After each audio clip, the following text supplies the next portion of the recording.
Les premières années des mouvements scolaires et estudiantins au Mali remontent aux années 1960 à 1968 sous le président Modibo Keïta. Le premier mouvement estudiantin en tant que tel a été l'UNEM, l'Union nationale des élèves et étudiants du Mali, ayant vécu entre 1970 à 1980.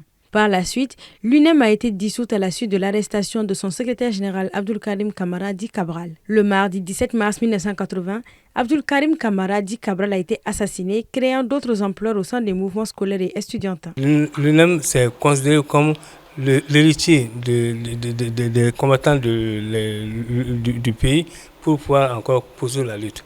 Et c'est ainsi qu'en 1977, il y a eu la guerre qu'on appelle la guerre de Boniface, 1977.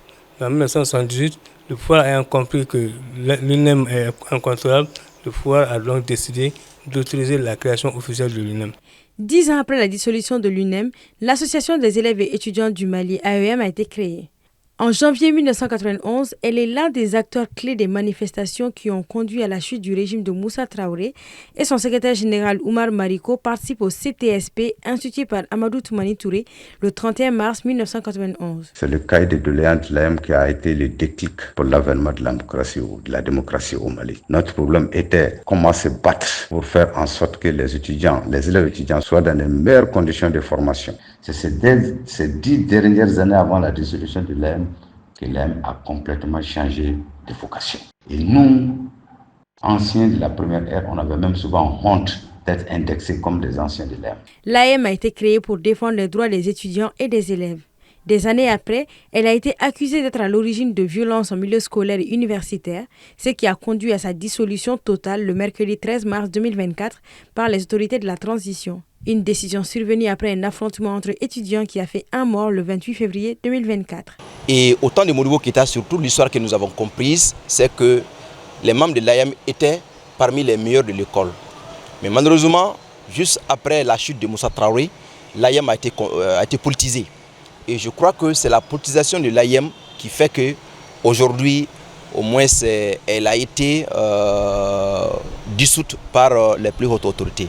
L'AEM étant vraiment une structure qui devrait vraiment représenter les élèves et les étudiants auprès du gouvernement, a échoué sur tous les plans.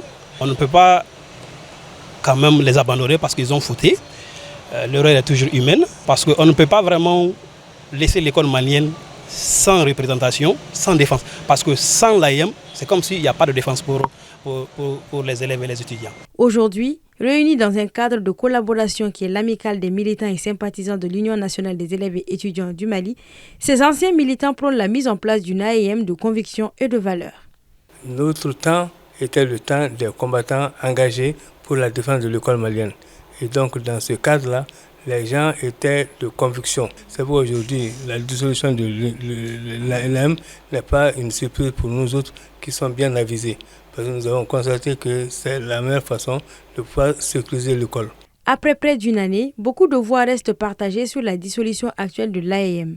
Pour les anciens de ces mouvements, il faut refaire l'AEM avec de nouvelles mentalités et idéologies.